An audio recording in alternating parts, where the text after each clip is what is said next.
हम सभी कितनी बार जेल में गए हैं? 63 बार।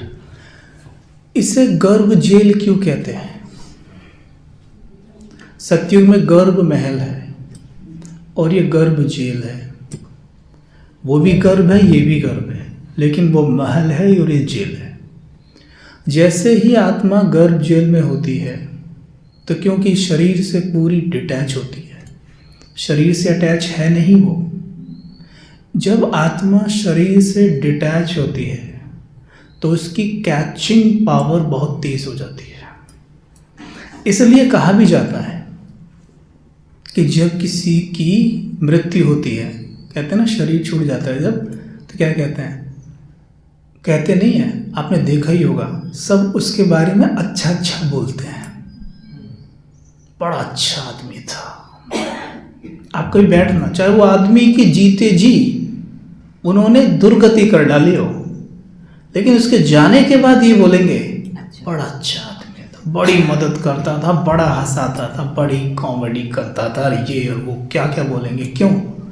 क्योंकि उस आत्मा की कैचिंग पावर इतनी तेज है, आपके द्वारा बोला गया, सोचा गया भी उसके बारे में वो आराम से कैच कर सकता है।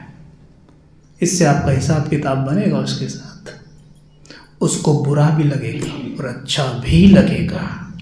ये कहते हैं जब कोई जाता है तो उसके लिए ध्यान योग की प्रक्रियाएं हमारे यहाँ पे होती हैं। कहते हर जगह ये तो विधि है कि भाई 2 मिनट मौन, उससे उसको शांति के वाइब्रेशन मिलते हैं।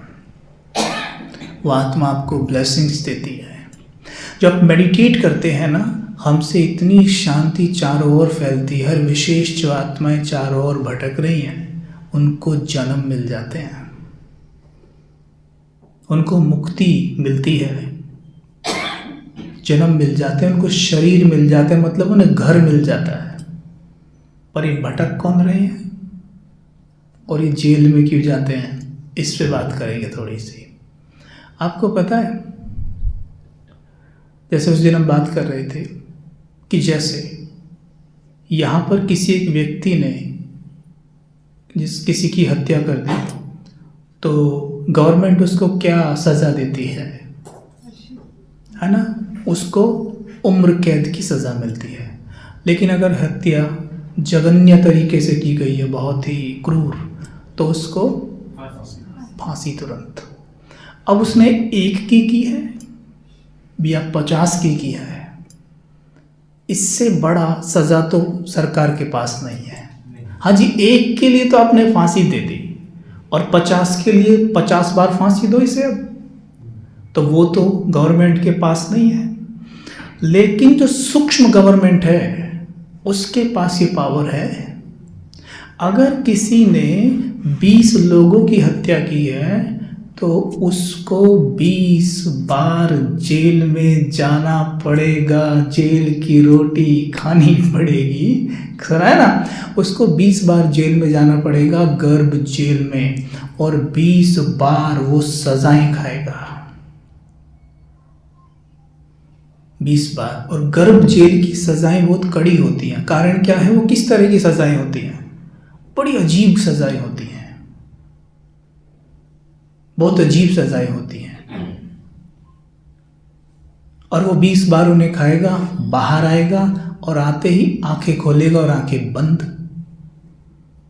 उसको शरीर ही नहीं मिलेगा, मतलब उसको उम्र ही नहीं मिलेगी।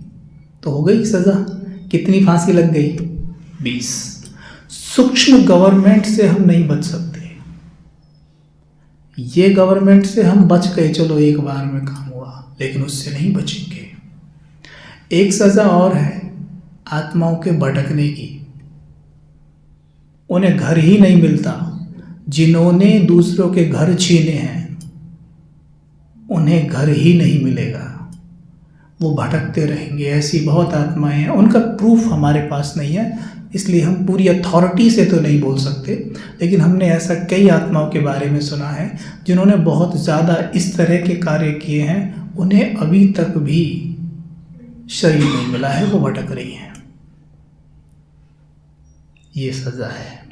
बाबा कहते हैं, परमात्मा कहते हैं, अगर हमारे सर पे पाप का बोझ है तो हमें किस तरह से सज़ा मिलती है? तन, मन, धन, संबंध, संपर्क से हमें पेपर आएंगे। हम सभी चेक करेंगे क्या मेरा तन स्वस्थ है या मुझे टाइम टू टाइम बीमारी आती रहती है। चेक करेंगे। और जब बीमारी आती है तो यहाँ चेक करें कि मेरी मनोस्थिति क्या रहती है।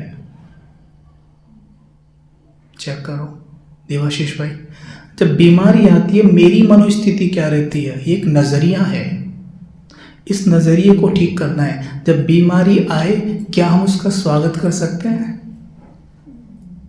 क्या उसका स्वागत कर सकते हैं? क्या उसे हम कह सकते हैं वाह बीमारी वाह, थैंक यू तुम आ गई? ऐसा कर सकते हैं? नहीं कर सकते ना, नहीं कर सकते ना। एक बात बताइए, बीमारी क्यों आती है? जब हमारे सर पे बोझ है उस बोझ को वो हल्का करने आती है। परमात्मा महावाक्य है, अगर तुम्हारे सर पे 40 किलो बोझ है और 20 किलो कोई उतार दे तो तुम उस पर गुस्सा करोगे या उससे शुक्रिया कहोगे? बोलो। तो बीमारी आपका बोझ बढ़ाने आई है या कम करने आई है, ये बताओ। तो शुक्रिया उसका बनता है या नहीं बनता? पर हम शुक्रिया क्यों नहीं कर पाते? क्योंकि हमारे माइंड की प्रोग्रामिंग गलत है। वो आई और हमने उस पे अपना मुंह लाल पीला किया।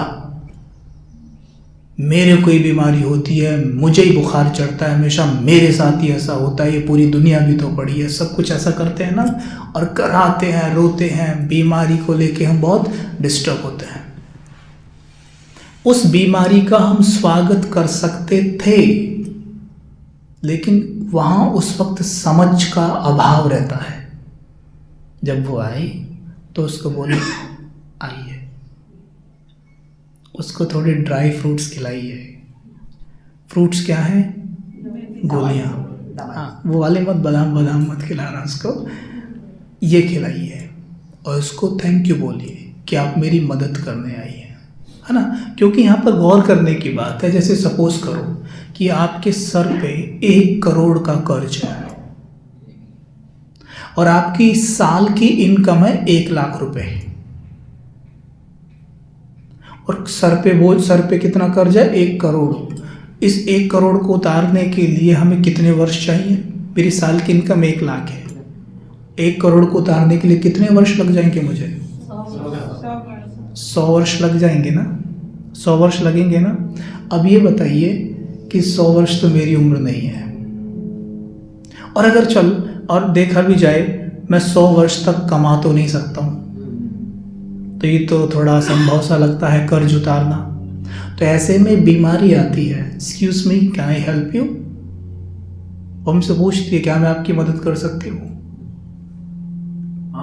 हाँ, क्योंकि वो हमारी मदद कर सकती है। आने दो उसको। वो कहते, और हम ये भी बोल देना ना ना ना ना हमें तेरी मदद नहीं चाहिए, वैसे कि जबरदस्ती करती है। तो हमारी मदद करने आती है और वो कहती है कुछ तुम कमा के उतारना और कुछ मैं तुम्हें सफ़र करा के उतरवा देती हूँ। ये एक सज़ा है।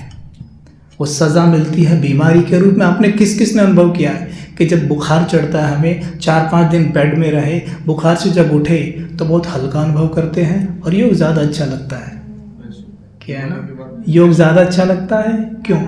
क्योंकि वो जो बोझ था ना, कितना, मैं बता रहा हूँ, बीमारी इतनी जल्दी आपके सर से पाप का बोझ उतारने में मदद करती है कि पूछो मत। लेकिन बीमारी से बोझ उतारने में और योग के द्वारा बोझ उतारने में फर्क है। बीमारी है भोग, ये है योग। बीमारी से जो सर पे पापों का बोझा है उसे उतारने में क्या होता है, वहां पर अगर ज्ञान नहीं है हमारे साथ तो हम झल्लाएंगे। अभी तो हमें ज्ञान है, लेकिन हम भी ज्ञान का सब कहाँ प्रयोग करते हैं? बीमारी आई तो हम भी रोने लगते हैं, रोएंगे, झल्लाएंगे, माइंड डिस्टर्ब होगा। डिस्टर्ब माइंड कभी भी पुण्य कर्म कर ही नहीं सकता। तो हम क्या करते हैं फिर? और सूक्ष्म और स्थूल रूप से और पाप करने लगते हैं,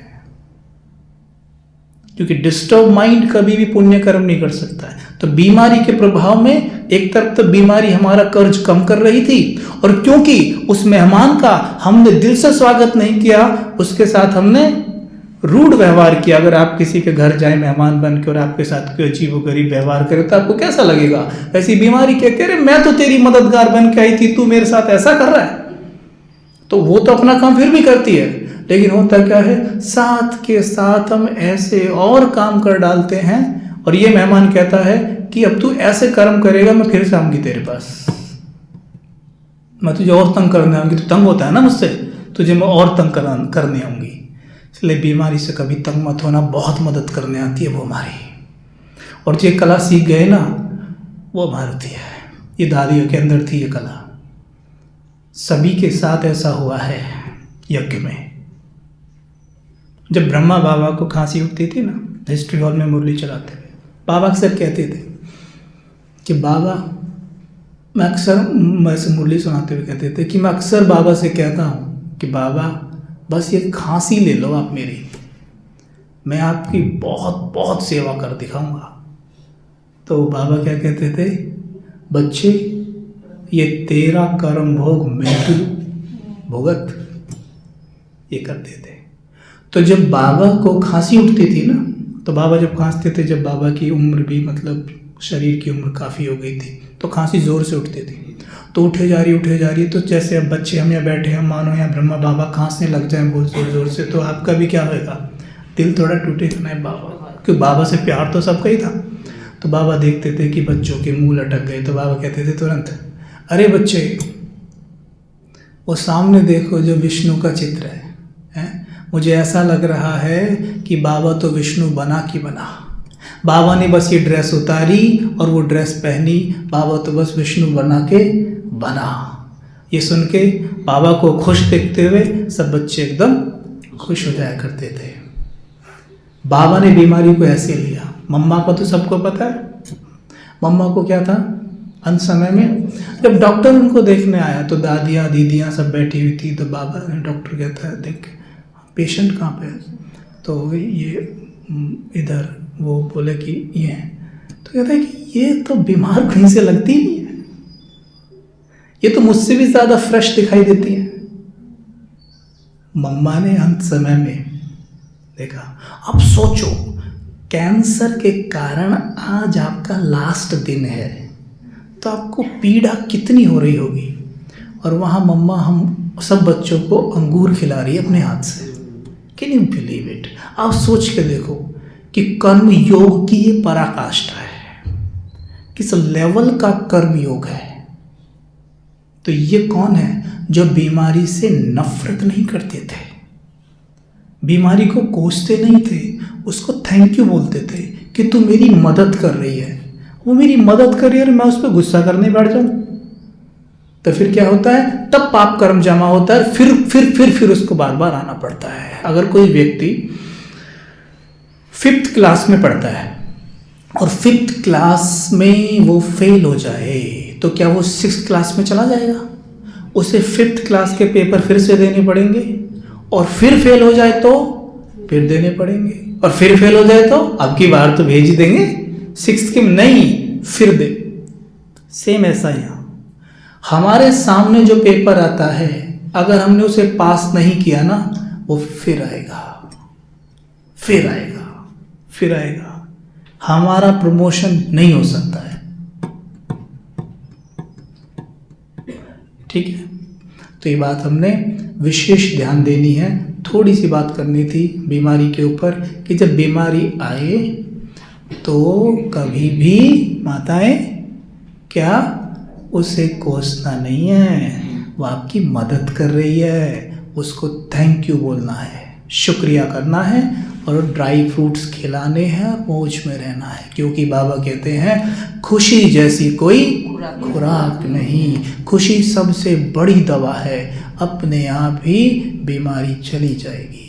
बोलेगी ठीक है, ये तो भाई योग भी कर रहा है ना, कि जब बीमारी का शुक्रिया कर रहे होगे तो मनोस्थिति क्या होगी आपकी, स्टेबल होंगे आप, शांत होंगे, और शांत मन ही तो शिव बाबा से अच्छे से कनेक्ट हो सकता है ना। तो ये क्या हो गया, कर्म योग। तो जिस लिए बीमारी आपके पास आई थी वही पर्पस अब पूरा हुआ। वो कहती है ठीक है देखो मैंने मदद की, और दूसरा आप भी कर ही रहे हैं, बाबा से योग लगा रहे हैं, तो योग और भोग दोनों ने मिलके जल्दी से सर पे जो बोझ था उसे उतारा। तो मम्मा सबसे पहले गई ना, नंबर 1, और कितनी कम उम्र में, क्योंकि तपस्वी भी थी और साथ में बीमारी भी आई, दोनों ने मिलके लिफ्ट। तो मम्मा जब बीमार थे उन्होंने कभी भी बीमारी को नहीं कोसा। ये हमने उनसे सीख लेनी है कि कोई बीमारी आई कभी कोसना नहीं है, कभी नहीं कोसना, थैंक यू, साथ ही रहो और इधर मैं अपना योग लगाता रहूं, जल्दी से क्लियर हो जाएगा। ठीक है, इतना करेंगे। बाकी आगे शाम को या देखते हैं समय मिलता है तो और डिटेल में बातें करके स्वयमान वगैरह के अभ्यास करेंगे इस पर। ठीक, अच्छा, ओम शांति।